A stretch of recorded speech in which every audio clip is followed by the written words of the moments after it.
o que Deus estava fazendo antes da criação do mundo. Livro de Gênesis, capítulo 1. Comentário de Mário Persona.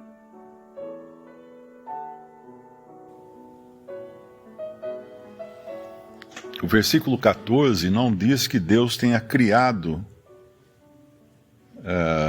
os luminares, né?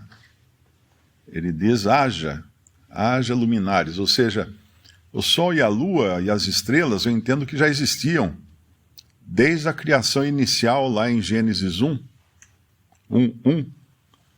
E aqui eles são apenas colocados como referenciais no céu. Porque se nós lermos os versículos anteriores, nós sabemos que já tinha dia, tarde e manhã. Desde o começo, no versículo 3, e disse Deus, haja luz e houve luz. E viu Deus que era boa a luz, e fez Deus separação entre a luz e as trevas. Nós não sabemos exatamente que luz era essa. É claro que Deus é luz, né? Ele pode trazer a luz à presença de tudo. Ele não criou a luz sempre existiu porque Deus é luz. Mas aqui essa luz poderia também ser luz da terra, não é? Porque nós sabemos que existe luz independente do sol. Existe a aurora boreal, por exemplo, é luz que ilumina todo o céu, em noites escuras lá no Ártico. Então, Deus chamou, no versículo 5, e Deus chamou a luz dia e as trevas chamou noite. E foi a tarde e a manhã o dia primeiro. Mas aqui não tinha ainda o sol como referência para dividir esse dia em partes. Ele é dado lá na frente, no versículo 14. E disse Deus, haja luminares na expansão dos céus, para haver separação entre o dia e a noite. E sejam eles para sinais e para tempos determinados e para dias e anos. E é interessante aqui que também, quando ele, um pouco antes, no versículo 4, ele fala, viu Deus que era boa a luz, e fez Deus separação entre a luz e as trevas. Depois, no versículo 6, e disse Deus, haja uma expansão no meio das águas, e haja separação entre águas e águas.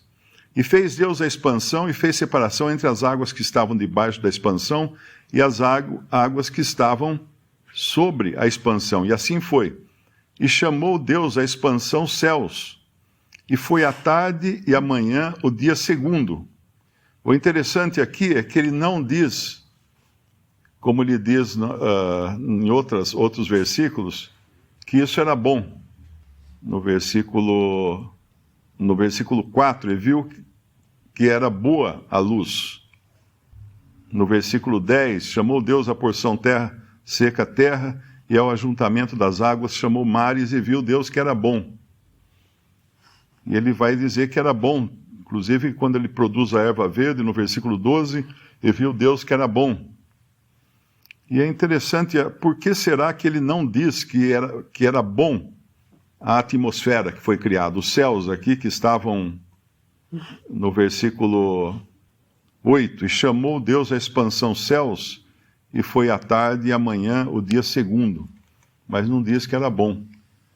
Tem um autor que ele diz que, muito provavelmente, aqui é quando os anjos, e os anjos caídos, por consequência, foram posicionados nessa expansão. Porque nós sabemos que Satanás, lá em Efésios capítulo 4, fala dos poderes do ar. Satanás e os outros poderes do ar, que estão no ar. Então eles habitam na atmosfera, no primeiro céu, no segundo céu, e eventualmente têm acesso ao terceiro céu para se apresentar na presença de Deus como aconteceu com Jó. E certamente o fato eles terem passado zilhões de anos, né? Não podia nem chamar anos porque não tinha medida de tempo ainda, nas trevas e uma terra também que era toda coberta de água, agora eles estavam num lugar onde eles tinham maior liberdade, e isso Deus não falou que era bom. Por isso que os céus não foram incluídos aqui, os céus que eu chamo de atmosfera, né? E o espaço também, não foram incluídos aqui como algo de bom nessa criação agora, que na verdade não é uma criação, mas é uma reforma do planeta Terra para receber a habitação do homem. Então, quando chega lá no versículo 14, esses luminares, eles não são chamados aqui de sol, lua e estrela. A palavra sol vai aparecer muito mais na frente, na Bíblia, e lua depois ainda, mas aqui eles não são chamados, mas são dados já como guias para os homens, para determinar, né, rotas e tudo mais. Versículo 15, sejam para luminares na expansão dos céus, para iluminar a terra, e assim foi. E é interessante que ele faz isso no dia 4º, que é justamente depois que ele criou que a terra produziu, na realidade, melhor dizendo, né? Que a terra produziu a erva verde, e a árvore frutífera e etc. Foi depois da produção da terra de vegetais é que o sol aparece. Porque é claro que não poderia existir vegetal sem o sol. Existe uma teoria de que esses dias não seriam dias literais, mas seriam eras, ou dias de alguma outra forma, né, de espaços grandes de tempo. Isso cai por terra quando nós lemos que ele cria a erva verde, né, num dia e o sol no outro, e se fossem eras, a erva verde teria morrido sem a luz do sol, até que fosse criada a luz do sol. Em seguida vem a criação dos animais marinhos e das aves. Na realidade, a palavra de aves aqui é aqueles que voam. Então não se limita, provavelmente, a passarinhos, né, a pássaros. Pode incluir também morcegos. Inclusive, na Bíblia, morcego é considerado ave, lá na lei. E pode incluir também os insetos voadores, né? Então, tudo isso foi criado a partir do versículo 20. Disse Deus, produzam as águas abundantemente répteis de alma vivente, e voem as aves sobre a face da expansão dos céus. E Deus criou as grandes baleias e todo réptil de alma vivente, que as águas abundantemente produziram, conforme as suas espécies, e toda ave de asas, conforme a sua espécie. E viu Deus que era bom. E Deus os abençoou, dizendo, frutificai, multiplicai-vos, enchei as águas nos mares, e as aves se multipliquem na terra. E foi à tarde e amanhã, o dia 5º. Essa ordem para que eles se multiplicassem põe por terra qualquer teoria da evolução. Porque se existe uma coisa que nenhum cientista consegue resolver, é a questão da procriação. Como que dois seres vivos criados, né, chegaria um momento que eles iam decidir procriar, e aí um teria que mudar o seu organismo, o outro teria que mudar o seu organismo.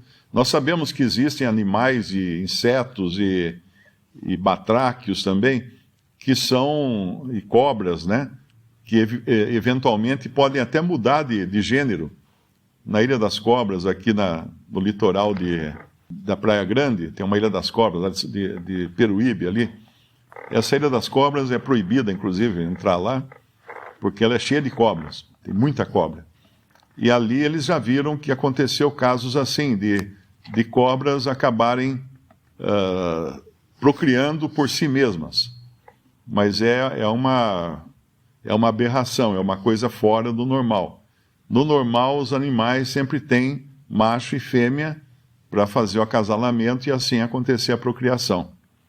E isso foi Deus quem fez, né? Não adianta todo mundo espernear agora que ninguém nasce homem nem mulher. Tem umas conversas agora totalmente estranhas, né? Porque realmente Deus criou assim. E quando fala aqui, segundo a sua espécie, conforme a sua espécie, é conforme a espécie. De outra feita, não seria possível Noé colocar a quantidade de animais que existem no mundo. dentro da sua arca.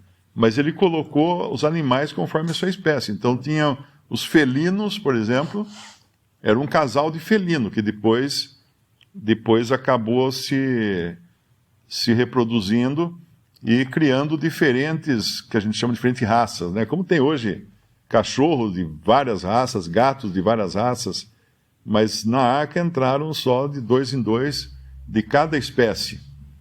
E eu acho que eu já falei aqui numa outra ocasião do efeito que alguns vírus têm, ou tiveram, né? Hoje os cientistas já estão descobrindo isso, tiveram na adaptação de animais, para que animais de diferentes regiões da Terra se adaptassem a diferentes climas, através da atuação desses vírus, e hoje já se usa em medicina, vírus para fazer tratamentos genéticos, né? Mudar a genética de pessoas que têm problemas genéticos. Então eles colocam lá um vírus modificado para alterar os genes dessa pessoa. Tem um versículo que mostra a maravilha que é a criação em relação à terra. Eu não me lembro agora, é um salmo, os céus proclamam a glória de Deus e o firmamento as obras de sua mão. Na realidade, todo o universo foi criado por causa da terra. Todas as estrelas, todos os planetas, todo o equilíbrio que existe no universo foi feito por causa do homem e no planeta Terra. E é interessante quando a gente começa a descobrir as coisas maravilhosas desse universo, dessa criação, porque tem coisas que são inexplicáveis. Por exemplo, tem várias luas, eu não sei se são quase 100 luas, só no sistema solar, em volta dos planetas conhecidos, né? São muitas luas, mas só tem uma lua que se comporta como a lua que nós conhecemos, que é a nossa lua aqui da Terra. Por exemplo, ela tem a sua rotação, ela tem a sua, não sei como é que chama isso, a sua órbita, né? Mas ela nunca para de olhar para a Terra. As outras luas, elas giram em torno de si, independentes do planeta em redor dos quais elas estão girando. Mas a Lua tem a sua própria rotação, mas sincronizada com a Terra, de maneira que nós nunca vemos o outro lado da Lua. Ela está sempre olhando para a Terra, o mesmo lado olhando para a Terra. Uma outra coisa interessantíssima também é que Deus colocou a Lua numa distância da Terra que é única. Se ela fosse um pouco mais próxima da Terra, um pouco mais distante da Terra, um eclipse do Sol já não seria o que é. Porque o eclipse do Sol, quando acontece o eclipse, ele fica escondido, o Sol fica escondido exatamente atrás da Lua. Então, para quem olha da Terra, o Sol e a Lua naquele momento têm o mesmo tamanho, porque ele fica na mesma dimensão, claro, para um observador da Terra, Lua e Sol na mesma dimensão. Isso também é uma coisa fantástica, porque não é Deus fez, de alguma maneira, essas coisas equilibradas, né, para nos deixar maravilhados com essas coisas. E a própria sequência, nós vamos ver depois, que ele coloca o homem para cuidar da criação, para cuidar dos animais, para cuidar da terra. E isso também foi maravilhoso, mas isso perdeu-se com o pecado. Hoje fala-se muito em preservação ambiental e uma série de coisas, porque o homem também deixou de cumprir com essa missão de preservar o meio ambiente que Deus criou para o seu proveito, para a sua subsistência. Então vem aí toda a questão do lucro e tudo mais, né? Eu vi um documentário essa semana muito interessante, chama O Ano em que a Terra Mudou. Alguns cineastas saíram em campo no ano de 2020, quando começou a pandemia e teve o lockdown. Eles saíram em campo com suas câmeras em várias cidades do mundo, em várias regiões também do mundo, para filmar os animais. E é maravilhoso o que eles perceberam. Os animais, durante o lockdown, eles mudaram completamente de comportamento. Então, nos oceanos, menos navio, menos ruído, baleias dando mais crias do que o normal, porque não tinha tanta agitação, não tinha tanto ruído. A mesma coisa na terra, os animais tiveram o dobro de crias que eles tinham antes, quando os seres humanos estavam por aí, porque sempre tinha interferência humana na natureza. Então Deus fez as coisas equilibradas, mas queria que o homem cuidasse disso. Nós sabemos que não cuidou, nós sabemos que isso levou à derrocada de todo o meio ambiente da Terra, que hoje cada vez mais os recursos são finitos, né? A gente sabe, mas até os seres vivos da Terra sofrem, e nós temos isso escrito lá em Romanos, que os animais sofrem, a criação geme e suporta angústias até agora por causa da queda do homem, por causa do pecado. Em 2020, tirou-se o homem do cenário e a natureza floresceu. Os animais floresceram, os animais aumentaram, as manadas e tudo mais. Mas volta o homem, começa a estragar outra vez. Então Deus criou um mundo para ser equilibrado. O pecado desequilibrou. E aqui é interessante que nós olhamos para os primeiros dias dessa criação, ainda pristina, né? Ainda sem a mancha do pecado, sem entrar a ruína do pecado. E depois nós vamos ver também que o homem, né, é criado, e o ser mais inteligente da criação, o homem, o ser humano. Algumas pessoas pensam em Adão, pensam que é um orangotango, ou é um homem das cavernas, ou alguma coisa assim. Não. Foi o homem mais inteligente criado, já criado com capacidade de comunicação, com uma língua, com um idioma, já criado com uma inteligência superior. Talvez hoje não tenha ninguém que seja tão inteligente quanto era Adão e Eva, quanto eram Adão e Eva no princípio. Porque eles foram criados à imagem e semelhança de Deus. Não semelhança física, mas semelhança moral, e com atributos também que nenhum animal tinha, como a inteligência, a linguagem e outras coisas. O que Deus estava fazendo antes da criação, né? Essa é uma pergunta que a gente pode fazer, porque a Bíblia também responde. Eu me lembro de duas coisas, pelo menos, que ele estava fazendo antes da criação. Uma, preparando o cordeiro que havia de morrer depois para salvar os pecadores. Antes de todas as coisas criadas, já tinha Deus preparado o cordeiro. E outra coisa que ele estava fazendo, nos elegendo. Nós nem ainda existíamos, mas ele já estava, já nos tinha nos seus pensamentos, porque queria nos eleger para sermos seus. Antes de todas as coisas, antes mesmo de criar todas as coisas.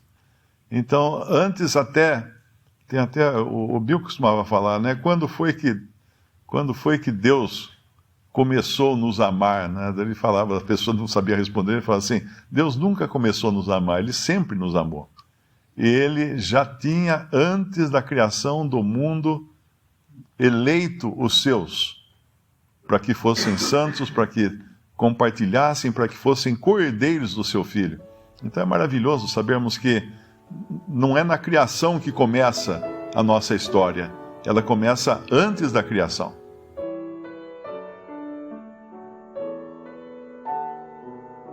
Visite Respondi.com.br. Visite também 3minutos.net.